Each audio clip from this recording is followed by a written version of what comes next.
2010 में लगभग 1000 लोगों को नक्सलियों ने मारा।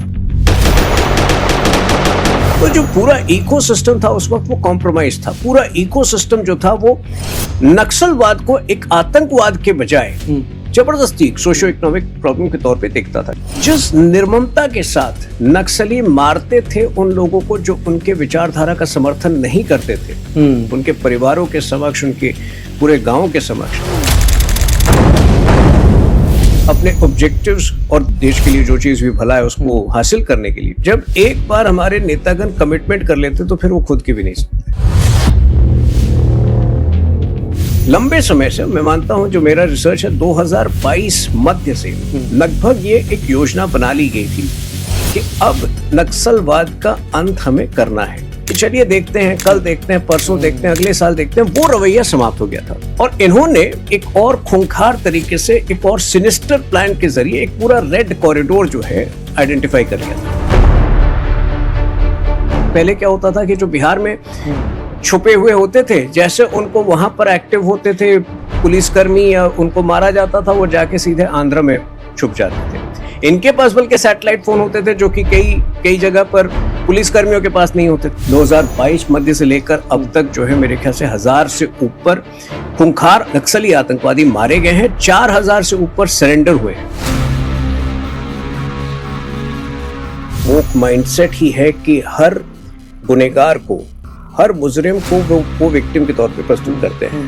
तो कश्मीर में यासीन मलिक के प्रति उनके मन में सहानुभूति होती थी। हुर्रियत के साथ जो है केवल चाय पानी नाश्ता करने में कांग्रेस के नेता इतना गर्व महसूस करते थे। देखिए, हम कश्मीर में संवाद करने के लिए जा रहे हैं, संवाद करके आए हैं हुर्रियत के नेताओं के साथ। आदिवासियों का सबसे बड़ा दुश्मन था नक्सलवाद। ऐसा नहीं था कि आदिवासियों को उससे कोई हित पहुंचा हो या कोई लाभ पहुंचा हो। देश की निर्वाचित सरकार को रिप्लेस करने में यकीन नहीं रखती थी। वो मानती थी कि हम ही सरकार है, हमारा ये इलाका है, ये रेड कॉरिडोर जो है, ये 100 डिस्ट्रिक्ट जो है वो हमारा इलाका है और देश की निर्वाचित सरकार को यहां आने की अनुमति नहीं है, यहां से बाहर रहना। दिलचस्प बात है कि राहुल गांधी ने नक्सलवाद को देश से समाप्त किए जाने पर एक भी बयान नहीं दिया।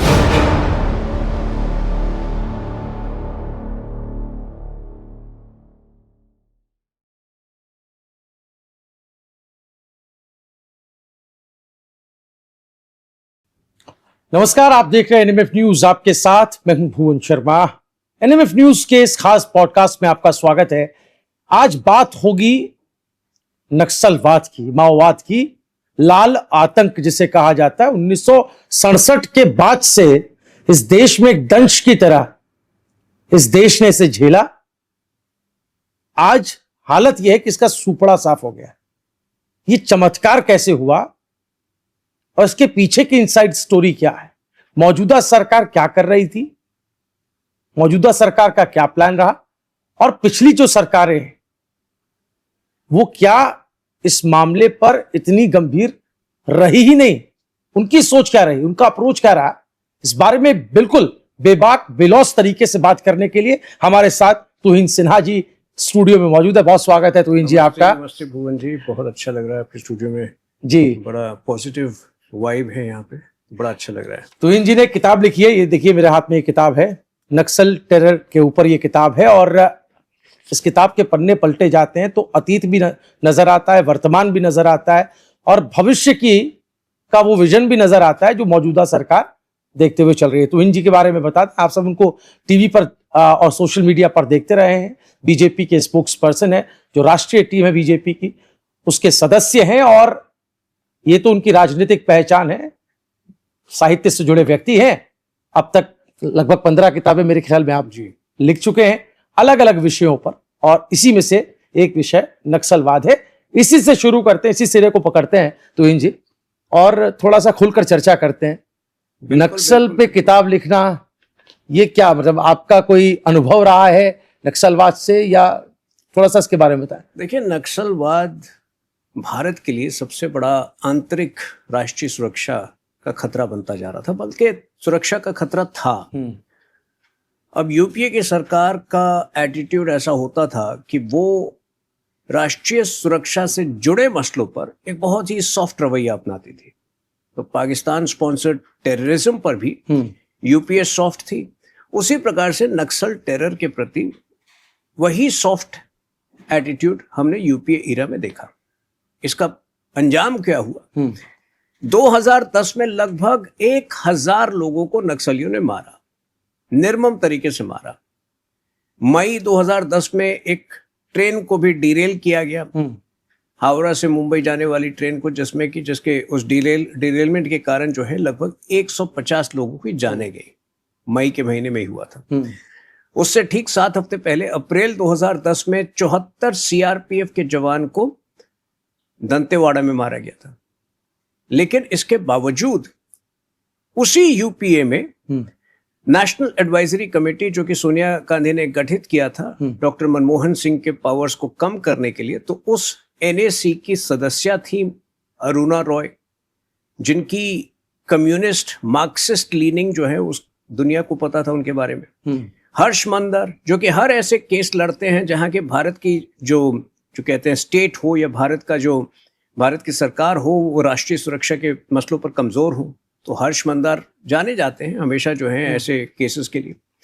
तो जब आपकी नेशनल एडवाइजरी कमेटी में ही ऐसे तत्व हो जो कि इस नक्सली आतंकवाद के प्रति एक सॉफ्ट रवैया अपनाते हैं, तो स्वाभाविक था कि यूपीए सरकार इस हिंसा को, इस आतंकवाद को रोकने में पूरी तरह से नाकाम थी। अच्छा, गौरतलब है, बहुत इंटरेस्टिंग बात है कि 2005 में सलवा जुदूम शुरू किया गया था। सलवा जुदूम एक ऐसी मूवमेंट थी, एक जन अभियान था जिसमें ट्राइबल्स ही, आदिवासी ही, कई जिलों के आदिवासी उन वैसे जिलों के जो कि नक्सली हिंसा से ग्रसित थे, जो जिले, उन्होंने निश्चय किया कि नक्सली जो आतंकवादी हैं वो सबसे बड़े दुश्मन हैं आदिवासी समाज के, और इस नक्सलवाद को हमें रोकना है। इसकी शुरुआत किसने की थी? महेंद्र कर्मा जी, जो कि कांग्रेस के ही छत्तीसगढ़ के एक भूतपूर्व मैं नहीं कहूँगा, मैं उस वक्त जो है वो बड़े सक्रिय थे, इनफैक्ट लीडर ऑफ ऑपोजिशन थे छत्तीसगढ़ असेंबली में। हमारी सरकार थी, बीजेपी की सरकार थी, डॉक्टर रमन सिंह उस वक्त मुख्यमंत्री थे। तो डॉक्टर महेंद्र कर्मा जी ने ये पहल की, और पहली बार ऐसे विषय पर दोनों लोकल पार्टियां, दोनों स्टेट में जो सक्रिय पार्टियां थी, बीजेपी की सरकार ने इसका समर्थन किया। सलवा जुदूम के जरिए काफी हद तक नक्सली हमलों को रोकने का प्रयास किया गया, मुंह तोड़ जवाब दिया गया कई गांवों में। लेकिन जब यही विषय सुप्रीम कोर्ट में उठाया गया, इसके खिलाफ याचना लाई गई, तो जो लिटिगेंट थी उनका नाम था नंदिनी सुंदर, और जो लॉयर थी वो मेनका गुरुस्वामी, जो इस वक्त टीएमसी के राज्यसभा सदस्य हैं। और जो जज सुप्रीम कोर्ट के, जिन्होंने सलवा जुदूम को रोकने का जजमेंट दिया था, सुदर्शन रेड्डी, वो कांग्रेस पार्टी के कैंडिडेट थे वाइस प्रेसिडेंट के लिए 2025 में। तो जो पूरा इकोसिस्टम था उस वक्त वो कॉम्प्रोमाइज था। पूरा इकोसिस्टम जो था वो नक्सलवाद को एक आतंकवाद के बजाय वो उसको एक सोशियो इकोनॉमिक प्रॉब्लम, जबरदस्ती सोशियो इकोनॉमिक प्रॉब्लम के तौर पे देखता था, जो कि बिल्कुल गलत था। और ये कारण थे कि वो एक ऐसा व्यापक, एक ऐसा भीषण रूप ले चुका था, जहां बड़े स्तर पर आदिवासी मारे जा रहे थे, दहशत हो रहा था, दहशत फैलाया जा रहा था गाँव में। और अगर आपने सुदीप्तो सेन, जिन्होंने केरला फाइल्स बनाई है, उन्होंने ही नक्सलवाद पे ही एक फिल्म बनाई, हमारे मित्र, उन्होंने काफी काम किया है नक्सलवाद पर। अगर आप उस फिल्म को देखें, वो हकीकत बयान करती है। काफी समय उन्होंने नक्सली ग्रसित एरियाज में बिताए हैं। जिस निर्ममता के साथ नक्सली मारते थे उन लोगों को जो उनके विचारधारा का समर्थन नहीं करते थे, उनके परिवारों के समक्ष, उनके पूरे गांव के समक्ष, मेरे ख्याल से उस आतंकवाद को आतंकवाद न कहकर कांग्रेस पार्टी और यूपीए ने पूरे देश के साथ एक बहुत बड़ा अन्याय किया था। लेकिन तुहिन जी, तब की बात एक तरफ, अब की बात एक तरफ, तब पे हमने गौर किया। अब जो है अमित शाह जी का जो एक तरीका रहा नक्सलवाद, माओवाद को जड़ से खत्म करने का, संसद में भी हमने जब उन्हें बोलते सुना, एक डेडलाइन वाला जो अप्रोच रहा, इसको आप कैसे देख रहे हैं? ये कितना प्रभावशाली रहा? और उसके पीछे जो कॉन्फिडेंस था उस वो कहाँ से आ रहा मैं तो कहता हूं कि जब हमारी जो शीर्ष नेतृत्व है इस वक्त, वो इतनी डिसाइसिव, इतनी डिटर्मिन्ड है अपने ऑब्जेक्टिव्स और देश के लिए जो भला है, देश के लिए जो चीज भी भला है उसको हासिल करने के लिए, कि जब एक बार हमारे नेतागण कमिटमेंट कर लेते तो फिर वो खुद की भी नहीं सकते। तो हालांकि मार्च 2025 में पहली बार गृह मंत्री श्री अमित शाह जी ने लोकसभा में बयान दिया था कि 1 साल के अंदर पूरी तरह से आतंकवाद को मिटा दिया जाएगा देश से। लेकिन ऐसा नहीं है कि अचानक उनके मन में एक कल्पना आई। लंबे समय से, मैं मानता हूं, जो मेरा रिसर्च है 2022 मध्य से लगभग ये एक योजना बना ली गई थी कि अब नक्सलवाद का अंत हमें करना है। और अगर हम उससे भी पीछे जाएं तो वो ऊर्जा और वो जो डिटर्मिनेशन है कि ये सारी समस्याएं जो दशकों से चल रही हैं उनका निदान पूरी तरह से ढूंढा जा सकता है, वो मेरे ख्याल से एब्रोगेशन ऑफ आर्टिकल 370 के उपरांत आया था। तो जब आपने देखा 2019 में दूसरी बार मोदी जी प्रधानमंत्री बने और गृह मंत्री अमित शाह जी ने गृह मंत्री का पद, गृह मंत्री के पद पर विराजमान हुए, तो एक जिसको कहते हैं इंग्लिश में शब्द है पैराडाइम शिफ्ट, तो एक सोच में पूरी तरह से परिवर्तन आ गया था कि अब स्टेटस को, अब बहुत सारी जो राष्ट्रीय सुरक्षा से जो जुड़ी समस्याएं हैं जिस पर एक स्टेटस को कि चलिए देखते हैं, कल देखते हैं, परसों देखते हैं, अगले साल देखते हैं, वो रवैया समाप्त हो गया था। और आर्टिकल 370 के निरस्त्रीकरण के बाद, सफलतापूर्वक निरस्त्रीकरण के बाद, वो कॉन्फिडेंस और बढ़ गया कि अब और ऐसी कौन सी समस्याएं हैं जिनका हल ढूंढा जा सकता है। उसके बाद 6 महीने के बाद कोविड आया, लंबे समय तक बहुत सारी चीजें नहीं हो पाई थी, लेकिन 2022 के मध्य में ये योजना बना ली गई थी कि एक जिसको कहते हैं इंटेलिजेंस शेयरिंग के जरिए, एक सिनर्जी के जरिए, वो 5 राज्य जो प्रभावित थी नक्सली हमलों से, नक्सली आतंकवाद से, उनमें कैसे इंटेलिजेंस शेयरिंग होकर एक कॉमन स्ट्रेटजी के तहत पूरी तरह से नक्सलवाद को समाप्त किया जाए। क्योंकि देखिए, गौरतलब है कि ये जो कॉरिडोर बिहार में शुरू होता है, रेड कॉरिडोर जिसको हम कहते हैं, आपको ये भी बता दूं, रेड कॉरिडोर जो है वो, ये टर्म्स ये सब 2004 में मुख्य तौर पर ये सामने आए। क्योंकि जब नक्सलवाद आरंभ हुआ था 1967 में, 1967 में 3 मार्च के दिन नक्सलबारी में, जो कि उत्तरी बंगाल में है, तो उस वक्त उसके उद्देश्य बहुत अलग थे। कुछ पीजेंट्स जिसको कहते हैं, जो जमीन में काम करने वाले गरीब किसान होते हैं या खेती के मजदूर होते हैं, उन्होंने अपने अधिकारों की लड़ाई के लिए जो ओप्रेसर्स थे, जो उन पर शोषण करते थे, उनके विरुद्ध एक अभियान शुरू किया था। वहां की कम्युनिस्ट पार्टी ने इसको एक्सप्लॉइट करके एक अलग रूप दिया और धीरे धीरे ये जो है एक हिंसात्मक रूप, पूरे स्टेट के विरुद्ध एक हिंसात्मक रूप लेने लगी थी। लेकिन बड़ा चेंज इसमें आया 2004 में, जब 2 स्प्लिंटर ग्रुप्स, PWG, नक्सलवाद के ही 2 splinter groups, public war group और MCC, माओइस्ट कम्युनिस्ट सेंटर, ने आपस में विलय किया और CPIM का गठन हुआ। CPIM अर्थात CPI माओइस्ट। ये आप कभी कभी कंफ्यूज हो जाएंगे कि उस CPIM मार्क्सिस्ट जो कि लोकसभा में भी पहले काफी सक्रिय होती थी वो पार्टी, लेकिन हालांकि सोच दोनों की एक ही है। अगर आप डी राजा की बातें सुने तो वो किसी मिलिटेंट नक्सल से बेहतर बातें नहीं करते, उससे शायद बाहियात बातें ही करते, लेकिन ये थी CPIM माओइस्ट। और इन्होंने एक तरह से एक और खूंखार तरीके से, एक और सिनिस्टर प्लान के जरिए एक पूरा रेड कॉरिडोर जो है आइडेंटिफाई कर लिया था, जो शुरू होता था बिहार में और जाता था नीचे आंध्र प्रदेश से, जिसमें महाराष्ट्र के भी डिस्ट्रिक्ट शामिल थे, छत्तीसगढ़, मध्य प्रदेश के डिस्ट्रिक्ट शामिल थे, झारखंड के डिस्ट्रिक्ट शामिल थे, उड़ीसा के डिस्ट्रिक्ट शामिल थे। तो और यही कारण है कि 2004 में एक जो कमजोर सरकार भी आई UPA की, तो उसके वजह से भी इसको बल मिला। लेकिन जब 2022 में एक स्पष्ट योजना बनाई होम मिनिस्टर ने कि इसको समाप्त करना है, तो इन 5 राज्यों में सबसे पहले तो जिसको कहते हैं कि निर्बाध एक कोऑर्डिनेशन सीमलेस कोऑर्डिनेशन, जिससे कि सारे जो है एक पेज में रहें। क्योंकि पहले क्या होता था कि जो बिहार में छुपे हुए होते थे, जैसे उनको वहां पर एक्टिव होते थे पुलिसकर्मी या उनको मारा जाता था, वो जाके सीधे आंध्र में छुप जाते थे। क्योंकि 2000 लगभग इस पिछले 25-26 सालों में मोबाइल नेटवर्क और जो कम्युनिकेशन के साधन इंप्रूव हुए हैं, तो इनको भी उससे बहुत लाभ हुआ है। इनके पास बल्कि सैटेलाइट फोन होते थे, जो कि कई जगह पर पुलिसकर्मियों के पास नहीं होते थे, अधिकांश जगहों पे नहीं होते थे। तो ये एक सीमलेस फ्लॉलेस कोऑर्डिनेशन मैकेनिज्म सारे सिक्योरिटी एजेंसीज के बीच में स्थापित करना, ये मेरे ख्याल से एक बहुत अहम कदम था इसको समाप्त करने में। और 2022 के मध्य से इनको मारे जाने की प्रक्रिया शुरू हो गई थी। तो 2022 मध्य से लेकर अब तक जो है मेरे ख्याल से 1000 से ऊपर खूंखार आतंकवादी, नक्सली आतंकवादी मारे गए हैं, 4000 से ऊपर सरेंडर हुए हैं। तो ये मेरे ख्याल से एक टर्निंग पॉइंट था। और अमित शाह जी तो आपने देखा है कि जब वो गृह मंत्री जी जब कुछ मन बना लेते, निश्चय कर लेते, तो फिर वो तो उस चीज को हासिल कर ही लेते। पॉसिबल जो चीज नेक्स्ट टू पॉसिबल नहीं थी, मतलब ऐसा लगता था कि आदिवासी, नक्सलवादी, माओइस्ट, इनमें भेद मुश्किल हो गया था।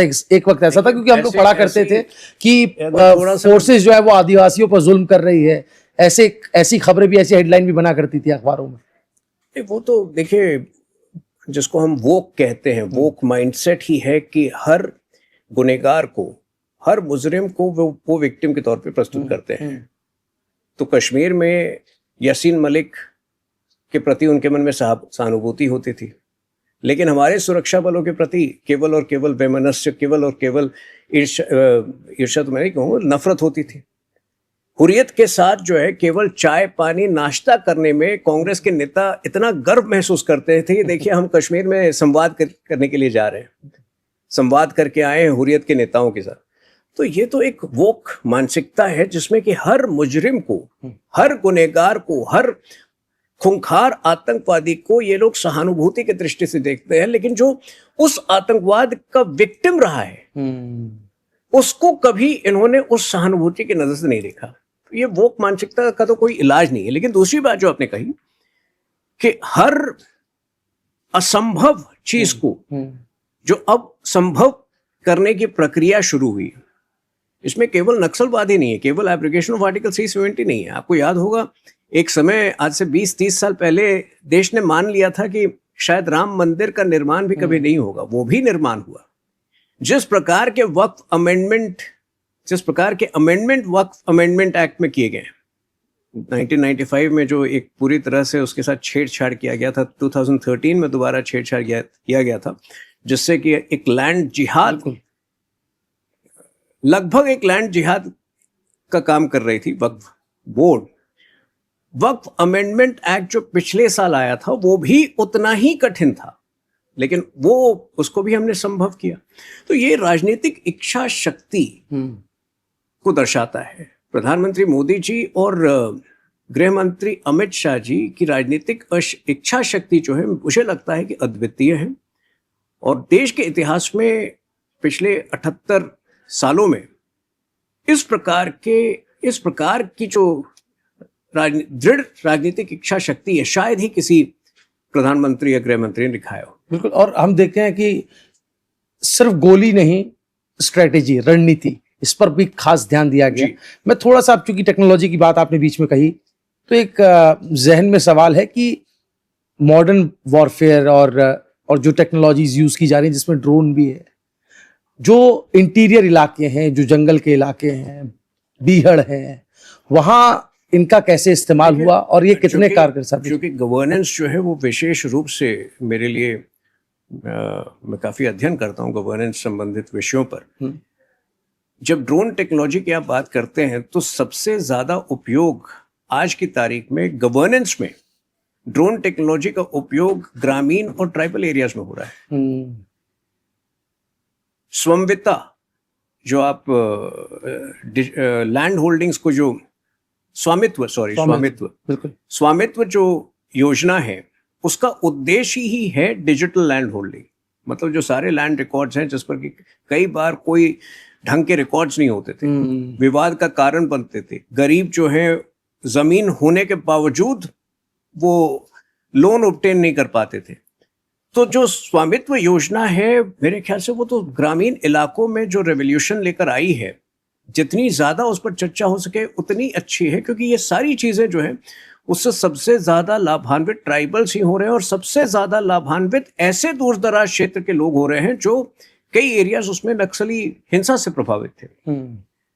ड्रोन दीदी योजना जो है, ये एक बार फिर जो है करीब महिलाओं को जिस प्रकार से एम्पावर कर रही है, ये एक और प्रमाण है डिजिटल गवर्नेंस का। तो ड्रोन टेक्नोलॉजी, देखिए, सुरक्षा, आंतरिक सुरक्षा में उनका उपयोग होना तो एक बात है, लेकिन गवर्नेंस को भी, प्रशासन को भी इम्प्रूव करने में ड्रोन टेक्नोलॉजी का बहुत बड़ा रोल रहा है, और मोदी सरकार ने उसमें पहल ली है, उसको नर्चर किया है, उसको विशेष तौर पर उसको ग्रामीण इलाकों को तैयार किया उस डिजिटल गवर्नेंस के लिए। तो एक बहुत बड़ा चेंज आया है पिछले 12 वर्षों में। आप ट्राइब की बात करते हैं, जब आदिवासी की बात करते हैं, मैं इसलिए वो सवाल आपसे पूछ रहा था, वो उसको आगे बढ़ाता हूँ।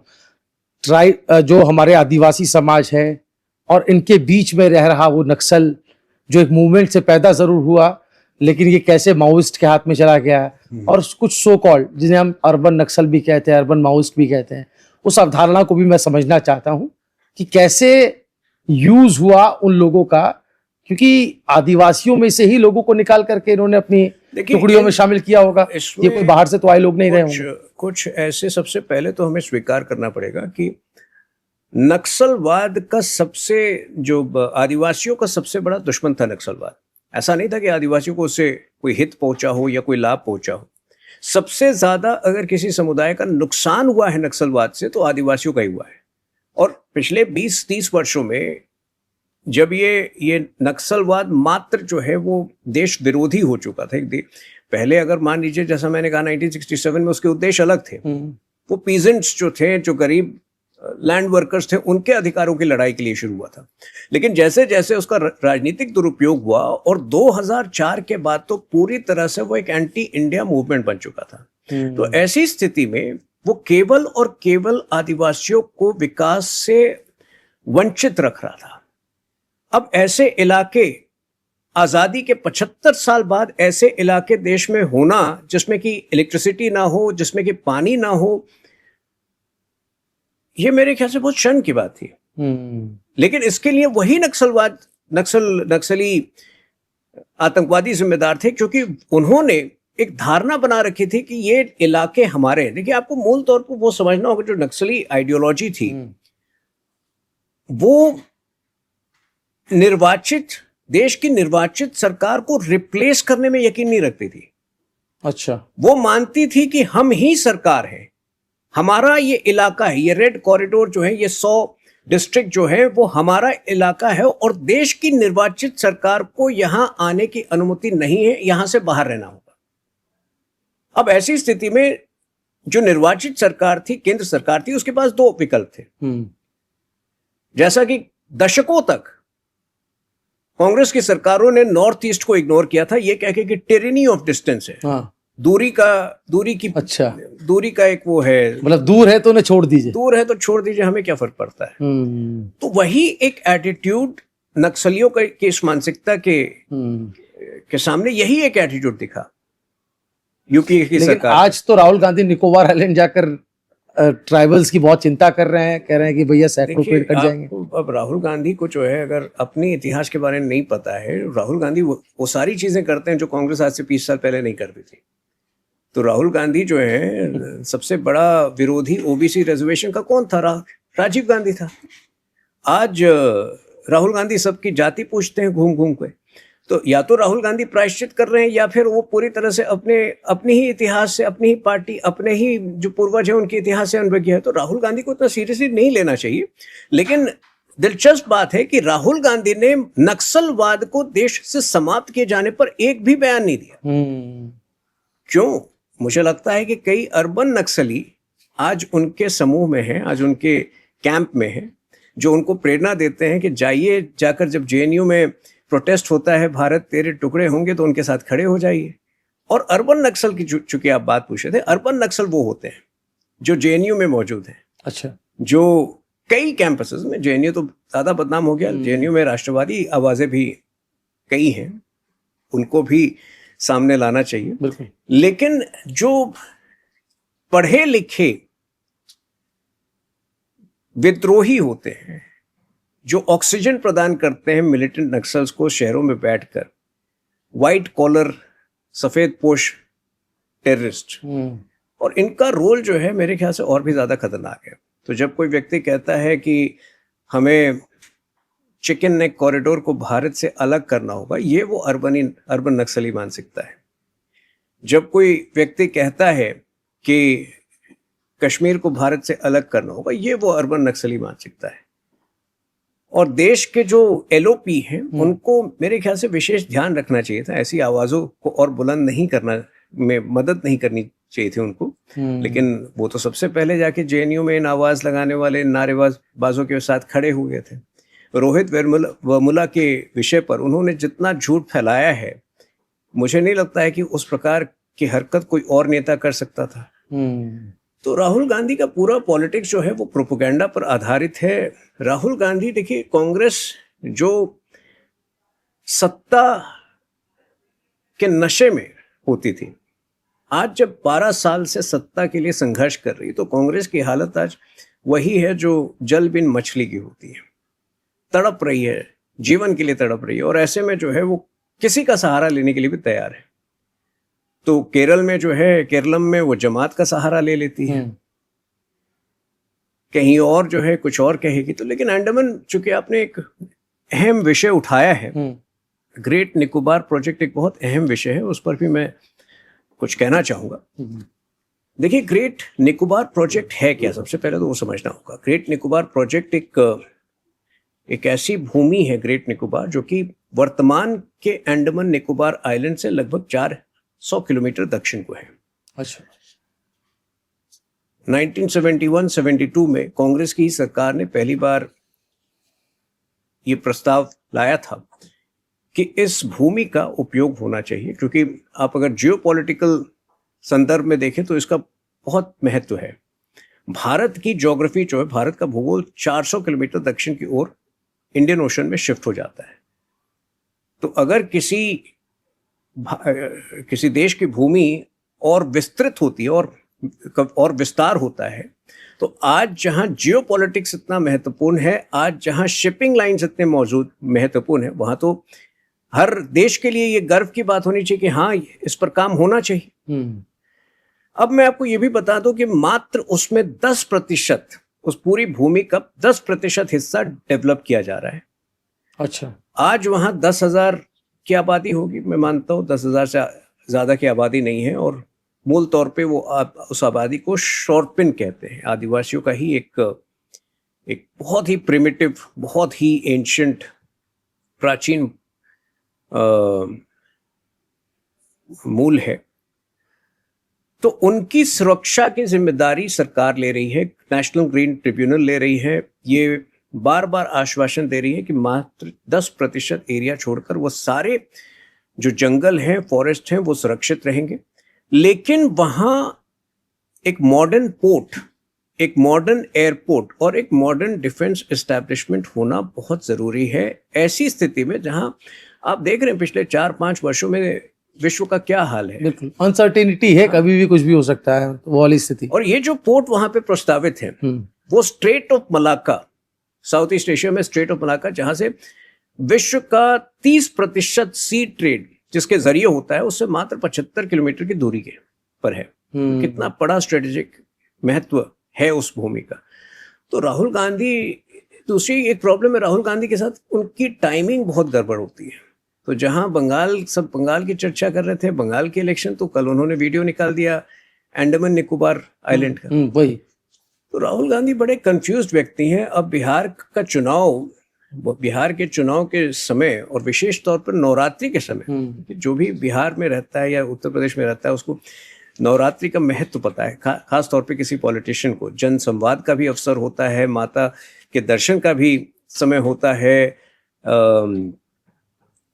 तो ऐसे समय में राहुल गांधी 4000 किलोमीटर दूर दक्षिण अमेरिका में पता नहीं कौन सा नवरात्रि मनाने गए थे बिहार चुनाव के ठीक पूर्व, और वहां पता नहीं 2 हफ्ते वो क्या कर रहे थे। उससे पूरा जो है कांग्रेस की रेलगाड़ी जो है वो बिगड़ गई। बिहार के अंदर। तो राहुल गांधी एक विचित्र व्यक्ति हैं, एक अद्भुत व्यक्ति हैं, उनसे बहुत फायदा है, हमें भी मिलता है। आपने बिहार चुनाव की बात की, अभी तो बंगाल में भी चुनाव हुए, असम में भी चुनाव हुए। तो बंगाल में भी जब वो गए तो उनका प्रचार काफी वायरल हुआ इस रूप में कि उनके बयानों से, उनके इशारों से ऐसा लग रहा था कि वो बीजेपी को खुद ही कह रहे हैं, खुद ही ये दावा कर रहे हैं कि बीजेपी सरकार बना रही है और ममता उनके लिए ग्राउंड तैयार कर रही है। तो ऐसा तो उनका प्रचार था बंगाल में। ऐसे ही लोगों के लिए, राहुल गांधी जैसे लोगों के लिए ही कहावत है कि अब क्यों पछताए हो जब चिड़िया चुग गई खेत। तो आज कई ऐसे राज्य हैं, बड़े राज्य हैं, जो चुनावी दृष्टि से बहुत महत्वपूर्ण है, जहां कांग्रेस जो है पूरी तरह से निरस्त हो गई है। कांग्रेस का ऑर्गेनाइजेशन खत्म हो गया। पश्चिम बंगाल उसमें एक है। उत्तर प्रदेश पिछले 35 साल से जो है, जो दुर्दशा कांग्रेस की हुई है, गुजरात उनमें एक है, बिहार एक है। तो ऐसे राज्यों में राहुल गांधी जो है केवल चुनाव के समय जाते हैं, चुनाव के बाद तो वैसे भी कभी नहीं जाते। अब जब चुनाव के समय गए हैं तो मात्र वो 3 या 4 सीटों पर जो है उनकी नजर थी। वहां उनकी माइनॉरिटी वोट बैंक थी। उस माइनॉरिटी वोट बैंक का से उनको खतरा किससे था? तो टीएमसी से था। तो स्वाभाविक है कि टीएमसी के खिलाफ बोलना उनकी मजबूरी थी। लेकिन यही राहुल गांधी अगर आरजी कौर विषय पर अगर उन्होंने ममता बनर्जी से सवाल उठाए होते, अगर शेख शाहजहां के विषय पर अगर उन्होंने संदेश खाली के विषय पर ममता बनर्जी से सवाल उठाए होते, तो आज कांग्रेस की एक तो दुर्दशा ये नहीं होती और कहीं थोड़ी बेहतर उनकी विश्वसनीयता होती। तो राहुल गांधी एक विचित्र व्यक्ति, उनसे हमें बहुत फायदा है और हम चाहते हैं कि वो इसी तरह के बयानबाजी अलग अलग जगहों पे करते रहें। चलिए, अब चूंकि चुनाव की बात हो रही है, सियासत की बात हो रही है, तो एक सवाल मैं बंगाल चुनाव से ही जोड़कर आपसे पूछना चाहता हूँ। ममता बनर्जी पर आपका क्या कुछ कहना है? तब जब इस पूरे चुनाव में हमने देखा कि ममता बूथ से ले हर पोलिंग बूथ पर अपनी निगरानी रख रही थी, खुद ही फिजिकल होकर के बहुत जगह पर अपनी प्रेजेंस दे रही थी। सबसे दुख की बात यह है कि पिछले 1 महीने में टीएमसी ने एक राजनीतिक पार्टी के तौर पर व्यवहार करने के बजाय एक माफिया एम्पायर की तरह व्यवहार किया है। केवल और केवल वो धमकियां दे रहे थे बीजेपी के कार्यकर्ताओं। कभी कह रहे थे हमारे पास आपकी सूची है, 4 तारीख तक वेट करिए, उसके बाद हम उनके भतीजे तक धमका रहे थे पब्लिक प्लेटफॉर्म पे आकर। तो ये तभी होता है जब आप भीतर से बौखलाए हुए हो, आपके पास कोई काम दिखाने के लिए ना हो। हमारे विषय क्या थे? 20 लाख जो सरकारी एम्प्लॉय हो उनको हम 7th पे कमीशन की जो सिफारिशें हैं उसको लागू कर बेहतर सैलरी, उसका लाभ पहुंचाना चाहते हैं। हर महिला, हर माता, हर बहन के बैंक अकाउंट में 3,000 रुपया देना चाहते हैं। कोलकाता को क्राइम मुक्त बनाना चाहते हैं। ममता बनर्जी जो है वो क्राइम, ऐसा लग रहा था कि माफिया एम्पायर खुद चला रही है। तो बहुत बड़ा अंतर था। मुझे लगता है कि भय बनाम भरोसा, ये जो कैंपेन था, ये जो मैसेजिंग था हमारा, ये इतना सटीक था कि ये जो है इसने लोगों को झकझोरा है कहीं ना कहीं। हर व्यक्ति जो है जो बंगाल के अंदर है, पिछले 15 वर्ष में उसने इस भय को देखा है अपने सामने। और समय समय पर 2021 के चुनाव के बाद तो इस भय ने जो राक्षसी रूप धारण किया था, जो इस आतंक ने, बल्कि टीएमसी के आतंक ने जो राक्षसी रूप धारण किया था, 200 से ऊपर बीजेपी के कार्यकर्ता विस्थापित हुए थे, 20-30 मारे गए थे। सुप्रीम कोर्ट में मामला गया था, सुप्रीम कोर्ट ने फटकारा था टीएमसी सरकार को। तो टीएमसी कहीं ना कहीं आधुनिक लोकतंत्र के लिए की प्रवृत्ति ही नहीं है उनके अंदर। वो किसी और युग में जीते हैं जहां उनको लगता है कि मार काट बहुत आम बात है राजनीति में और दुश्मनों को इसी तरह मारना काटना चाहिए। तो इन अजय पाल शर्मा पुलिस पर्यवेक्षक बनाकर भेजे गए, ऑब्जर्वर बनाकर भेजे गए दक्षिण परगना में, जो बहुत ही सेंसिटिव इलाका है, और हमने वहां पर देखा भी कि किस तरीके से स्थिति पैदा हो गई। तो ममता का सीधा निशाना अजय पाल शर्मा रहे और ममता का सीधा निशाना ईसी रही, ममता का सीधा निशाना सुरक्षा पैरामिलिट्री फोर्सेस रही। विचित्र बात है कि जो दूसरा चरण का चुनाव हुआ 29 अप्रैल को, उससे एक दिन पहले अजय पाल शर्मा की लोकप्रियता पश्चिम बंगाल में अभिषेक बैनर्जी और ममता बनर्जी की संयुक्त लोकप्रियता से अधिक थी। तो ये दिखाता है कि किस प्रकार से ममता बनर्जी अपनी बौखलाहट में, और एक पुलिस ऑफिसर, उसका तो काम ही है गुंडों को रोकना ना। अब टीएमसी भी ये मान चुकी है कि वो गुंडों की ही पार्टी है, तभी तो इतना उनको दुख हो रहा है, इतना अफसोस हो रहा है अजय राज शर्मा की बातों पर, अजय पॉल शर्मा की बातों पर। अब उन्हीं की एक मेंबर ऑफ पार्लियामेंट है महुआ मोइत्रा, जो कहने के लिए तो बहुत मॉडर्न है, कहने के लिए फॉरेन एजुकेटेड है, लेकिन उससे अभद्र और उससे मतलब इल बिहेव्ड महिला मुझे नहीं लगता है कि आज तक भारत की राजनीति में कोई आई होगी। क्या आपने उनका ट्वीट पढ़ा था? वो लिखते हैं ये फेयर एंड लवली बॉय और क्या क्या करोगे देखते हैं, फैंटा और ये फैंटा और क्या क्या बातें उन्होंने लिखी थी। अब ऐसी महिलाएं जो है समाज के लिए इतना मतलब इतनी एम्बैरसमेंट है। और ये मैं बहुत जिम्मेदारी के साथ कह रहा हूं कि अगर इसी प्रकार का ट्वीट किसी पुरुष एमपी ने किसी महिला एमपी के विरुद्ध या किसी महिला एम्प्लॉय के विरुद्ध, सरकारी कर्मचारी के विरुद्ध किया होता तो बहुत बड़ा बवाल हो जाता। और यहाँ ये महिला एमपी जो अपने आप को मॉडर्न कहती है, जिसकी एक ही अचीवमेंट है, इन्होंने अपने पासवर्ड्स का, लॉगिन पासवर्ड्स का सौदा किया था कुछ फॉरेन ट्रिप्स के लिए, वो इस तरह की अभद्र बातें करती है। क्या संस्कार है? यही महिला जो है आज से 1 महीने पहले एक सभा को संबोधित करते हुए कह रही थी, अगर आप बीजेपी को वोट करते हैं तो आप सच्चे बंगाली नहीं है। ये सर्टिफिकेट बांटेगी बंगालियों को कि आप कौन सही बंगाली कौन सही बंगाली नहीं है। तो बड़े दुख की बात है कि ईश्वरचंद विद्यासागर, रविंद्रनाथ टैगोर और स्वामी विवेकानंद की भूमि को ममता बनर्जी ने हुसैन सोहरावर्दी की भूमि बनाने की कोशिश की है। बहुत बहुत शुक्रिया तुहिन जी आपका धन्यवाद। हमारे साथ जुड़ने के लिए, इस खास बातचीत के लिए। नक्सलवाद से शुरू हुई थी बात, और बात सियासी गलियारों में भी गई। लाल गलियारे से सियासी गलियारों में भी हम लोग घूमे, चुनाव जो हाल के हुए उस पर भी हमने बेबाक तरीके से उनसे बातचीत की है। आपको इस बातचीत का कौन सा हिस्सा सबसे ज्यादा पसंद आया, कमेंट जरूर कीजिएगा। वीडियो को ज्यादा से ज्यादा शेयर कीजिए। देश और दुनिया की तमाम बड़ी और अहम खबरों के लिए देखते रहिए एनएमएफ न्यूज। नमस्कार।